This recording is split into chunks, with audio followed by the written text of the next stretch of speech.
Et aujourd'hui, il est dans sa logique de guerre, je dirais. C'est un petit peu, je dirais, la problématique des dictateurs ou des autoritaires. Quand ils sont lancés dans une guerre, ils ne savent pas s'arrêter. Et en fait, il y avait des opportunités, quand Donald Trump l'a proposé à un moment donné, de s'arrêter et se mettre autour de la table de négociation. Ça, Vladimir Poutine, il est dans sa logique de guerre, terme qu'on utilisait dans le passé. Donc il continue. Il continue, il ne se rend pas compte qu'il y a peut-être au moins des signaux oranges, des fois qui soient rouges, qui pourraient quand même le perturber avec tout ce qu'on vient d'évoquer effectivement sur la situation en Russie. Mais je persiste ici en disant que 10-12 jours, pour moi, ça ne veut rien dire.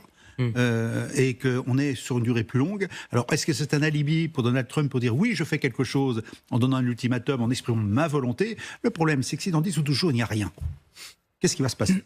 Et là, j'avoue que je ne vois pas trop ce que les États-Unis pourront imposer à Vladimir Poutine, quelles que soient les sanctions. Ce n'est pas la lutte contre la flotte fantôme qui changera grand-chose, sauf si la marine américaine commence à intercepter des navires qui transportent du pétrole. Mais là, on est dans une situation de guerre. Donc, est-ce que les États-Unis sont prêts à aller en guerre contre la Russie? Je n'y crois pas. Donc, on revient à des sanctions économiques plutôt simples, des interdictions de séjourner sur le territoire américain pour certaines personnalités.